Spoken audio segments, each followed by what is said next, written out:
little bit different show today. I want to talk about the state of the UAP community. It seems like we've been hit by a full gut punch, and there's been a noted departure of a few key podcasters. I want to go through those departures and talk about my own recent experience and how I'm doing. The question is, has there been any marked change in the phenomena? Have we been proven false? Have all the claims been made false? Is it really down for the count, or is the UAP community going to stand back up and continue fighting? The first person I want to highlight stepping back is Kurt Jaimungal from Theories of Everything podcast. This is his podcast. I consider Kurt a friend. I think he's a great podcaster. What's interesting, and we'll play the clip here in a second, but as he's stepping back, if you look at his most recent interview here is with Richard Dolan. I've also interviewed Richard Dolan 5 days ago, 182,000 views, 21 times his normal view rate. And if we go down to his most popular videos here, you'll notice, look, number one is Ross Coulthart with 2.1 million views. That is a lot of views, greater than 100x, as well as Lou Elizondo, greater than 100x, 1.7 million views. And then Jeremy Corbell, 1.4 million views, top three. But then again, we have George Knapp and Colm Kelleher, 1.1 million views, so over 100x of his normal view rate. So 4 out of his top 5 most watched videos, seems like by a long way, by greater than 100x, are UFO bigwigs. Let's hear what Kurt has to say, why he's stepping back. This is from X. My last interview with a UFO bigwig was 8 months ago. And in part, the reason for the lack of frequency with this topic is because I've backed away. I've backed away. Why? Because I'm disappointed and I'm dismayed. So the reason is that there's always the promise of some tangible governmental or scientifically sanctioned data that's just around the corner. There was the rumor of 40 new whistleblowers coming forward. It never panned out, but even if it was 140, then it's the next question is, so what? Because there's only so much that talking can do. And I see acrimony developing in the people who are involved in the scene. So Kurt hadn't interviewed a UFO bigwig, as he calls them, for 8 months. And then he interviewed Richard Dolan and had 150,000 views in just a few days. So again, another hit video I would consider on his channel. And then he released this, that he's actually disappointed and dismayed. And he'd be stepping back from the topic, again, from the UFO topic. Why? Because it is such a difficult topic. And it is. I mean, if you look at the CIA has literally been involved in this topic for decades. And you're talking about changing the mainstream mentality. Going against the grain is just very, very difficult. And I can attest to that it is difficult to be in this field. Why? Again, because you're going against the mainstream narrative. And for decades, multiple decades, 80 years, the stigma has been very, very strong. And in later videos, I'll show you why the stigma is still strong in other forms of science. And that's why I really look into all these other Big Bang theories, to go against the mainstream narrative that dark matter is real, that dark energy is real, and that the Big Bang is a real event. And I'll have a video releasing later showing that this is actually not the case. There is tons of evidence, very clear evidence against the Big Bang. And there's very little evidence for the Big Bang and dark matter. And yet, in the mainstream science, this isn't changing. It's still the same. So unfortunately, Kurt says he'll be stepping back. His videos are very popular. And it's unfortunate because he does do great interviews. Salvatore Pais was another noted interview. He's also interviewed Greer as well. So hopefully we'll see him back again as he's rested up and we get some more data. Because has anything really changed? I'll show a clip later on in this video that, no, the UFO topic is still moving ahead in the background. It's still moving ahead. I even heard from Michael Herrera. He said he's working behind the scenes again with the insiders. And hopefully this summer, we'll get him back on the show with some new information. So it's going, okay? It's just a very, very difficult topic. Let's go to the second person who stepped away. Okay, this is Merge Podcast with Ryan Graves.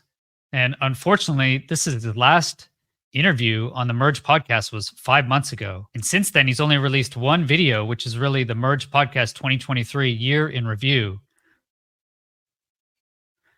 So Merge Podcast hasn't released an interview in 5 months, unfortunately. And this is the 2023 podcast year in review. I can only hope, I haven't talked to Ryan Graves, can only hope that he's actually just taking a break for a few months. But based on not releasing an interview in 5 months, I'd say he's definitely taking a step back, the same as Kurt Jaimungal. But Ryan Graves is still working behind the scenes for his Americans for Safe Aerospace. I released a video 2 weeks ago on UAPs in the European Union Parliament, and Ryan Graves actually called in and gave a very good remarks on UAPs and what they're doing in the background. He's also introduced a bill into Congress in January, Americans for Safe Aerospace, I believe it's called, and that will actually allow pilots to have some sort of avenue to report UAPs. Again, the stigma is just so huge, and I'll show my next video will actually show that the stigma is huge just in normal science. It's just normal science. If you say the Big Bang doesn't exist, they will not let you publish that in a paper. You cannot actually publish in any sort of mainstream articles any sort of, hey, the Big Bang did not exist. Okay. So if you want to say, hey, we're trying to do science experiments to figure out if aliens exist, what do you think is going to happen? It's going to be even worse. I mean, if you can't even say the Big Bang didn't exist, how can you say that aliens exist and could possibly be here, that we could have an extraterrestrial presence actually here? It's going to be very, very difficult. But behind the scenes, it's still going on. There's an amazing shot of Ryan at the Congress, and I was there July 26th. If you think about it, government moves slowly. It moves very slowly. And bureaucracy, you're fighting a giant bureaucracy. They know how to slow things down. The mics. So Mike Turner and a few congressional leaders were able to shut down the actual bill, the Disclosure Act that was coming from Charles Schumer last year. So it just moves slowly. It's a slow moving topic. It's been 80 years. So we're not just going to punch through with a few podcasts and just make this work. So they're taking a step back, Ryan Graves and Kurt Jaimungal, but hopefully they'll be back in the game soon. And it feels like it was really the Arrow report. The Department of Defense All Domain Anomaly Resolution Office, the report part 1, so volume 1, that came out and said exactly what Blue Book cover page said. There's nothing to see here, right? There's no evidence. We've seen no evidence. We called the CIA. We asked them, did they have any alien materials? And they said no. And we called the NSA and we asked them, did they have any alien materials? And they also said no. So we've looked, and that's what volume 1 said. That's what volume 1 said. And interestingly is they didn't cover any of the major cases that really make a difference, such as the Nimitz. They didn't mention anything about the East Coast events, all the range fallow reports that I've covered on this channel. And they didn't cover any of the recent cases that were brought up in the actual hearing. They didn't address David Grush's main claims.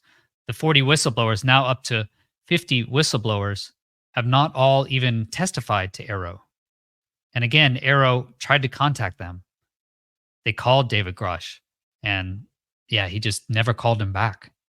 But the government knows public relations. Okay, the DoD knows how to operate in foreign areas. They know public relations. They know propaganda. Public relations is actually a part of the war effort. So they know how to do this. If you notice, when the Arrow report came out, what was in the news? Across all the news networks, nothing to see here, right? There is no evidence of extraterrestrial, no evidence of non-human intelligence, despite all the claims that it was coming. If you look at it, this is the Department of Defense, All Domain Anomaly Resolution Office. So the Department of Defense is saying that there is nothing to see here. That is what they have always done. This is nothing new. And then you saw across all the major news networks, nothing to see here. Space.com finds Pentagon office finds no empirical evidence for alien technology in new report. All investigative efforts at all levels of classification concluded that most sightings were ordinary objects and phenomena and the result of misidentification. Most sightings, again, we don't care about most sightings. We don't care about most sightings. We care about the important sightings. We find here from the BBC, US says UFO sightings likely secret military tests. Okay, again, they said most sightings can be explained. It's the same thing as Blue Book again, most sightings. We don't care about most sightings. And this is actually in the Arrow report. Arrow investigated and reached conclusions on the majority of the claims made in these narratives. In most cases, Arrow was able to locate the companies, people, and programs that were conveyed to Arrow through interviews, and they asked them, and they said no. Arrow will report the results of the unresolved allegations in Volume 2. So Volume 1 was just all the easy cases that they made the phone calls and they said, hey, they said there's nothing to see here. Volume 2 will actually include unresolved cases. So that would be the ones that we actually care about, right? The Nimitz, all the East Coast events. What about all the nuclear engagements, the nuclear cases? I'm going to show another case here just from last year, from 2023, that was, again, not included in this report. No mention of it, along with many other cases, very critical, important cases, such as the Nimitz. Okay, this is from the hearings, July 26th. I attended. You can actually see the full hearings on my channel. From Eglin Air Force Base indicating that there was a UAP incident that required my attention. I sought a briefing regarding that episode and brought with me Congressman Burchett and Congresswoman Luna. We asked to see any of the evidence that had been taken by flight crew in this endeavor and to observe any radar signature as well as to meet with the flight crew. We were not afforded access to all of the flight crew. And initially, we were not afforded access to images and to radar. Thereafter, we had a bit of a discussion about how authorities flow in the United States of America, and we did see the image. And we did meet with one member of the flight crew who took the image. The image was of something that I am not able to attach to any human capability, either from the United States or from any of our adversaries. And I'm somewhat informed on the matter, having served on the Armed Services Committee for 7 years, having served on the committee that oversees DARPA and advanced technologies for several years. When we spoke with the flight crew, and when he showed us the photo that he'd taken, I asked why the video wasn't engaged, why we didn't have a FLIR system that worked. Here's what he said. They were out on a test mission that day over the Gulf of Mexico. And when you're on a test mission, you're supposed to have clear airspace. Not supposed to be anything that shows up. And they saw a sequence of 4 craft in a clear diamond formation for which there is a radar sequence that I alone have observed in the United States Congress. One of the pilots goes to check out that diamond formation and sees a large floating, what I can only describe as an orb.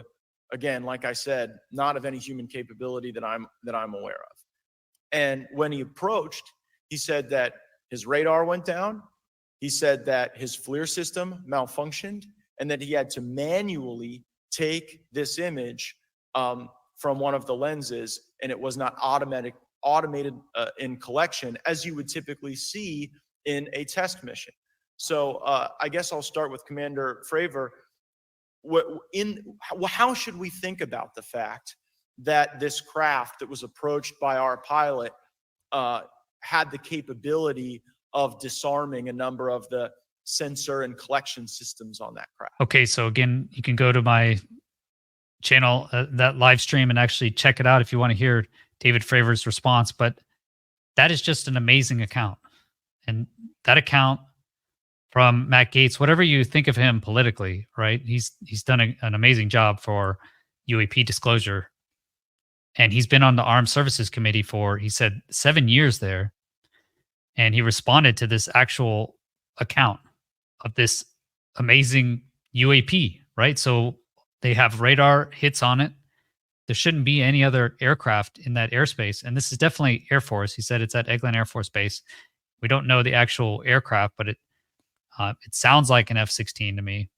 As they approach now, they get an image of a large orb. And like he said there, something that he couldn't account for. And the pilot, who was a major, right? So you're going to have a test pilot. He's going to be an experienced pilot. He's a major. It's not some new rookie pilot, right? This is actually higher ranking than Ryan Graves in his career. So you have an experienced pilot over the Gulf Coast of Mexico in our airspace with this amazing account. And they have radar data and they have images. This was not included in the Arrow report. There was no mention of that case or many other cases, plus the Nimitz. Dr. Kirkpatrick, after he left, he's at a conference, asked about the actual Nimitz case. And he said at the conference, you guys have as much information as I do, meaning Arrow doesn't have any of the radar data that was taken from the E2 Hawkeye. The radar tapes were taken, and from the Aegis, Kevin Day, Gary Voorhees. They can attest that the actual radar tapes were removed from the Aegis. Where did those radar tapes go? Right? Arrow did not find any of this stuff. They didn't look. Danny Sheehan said that he gave to Arrow actually the place they need to go and look to find all this information. Did they go? The answer is no. So all they did is the same thing they did for Blue Book, was write a cover page over what could be a lot of data. They had a chance to actually go and search for this stuff. And what did they do? They called the CIA and asked them. That's it. They called up to Raytheon, Lockheed Martin. They said to these companies and asked them, do they have any UFO material? What do you think they're going to say? Are they going to change their mind? As I mentioned, as I'll show in a later video, you can't even say in an actual research paper, they will not allow you to peer review a paper that says the Big Bang did not exist, or here is the evidence against the Big Bang. Why? Because it's the mainstream science narrative, and all of your science funding comes from large government organizations such as NASA.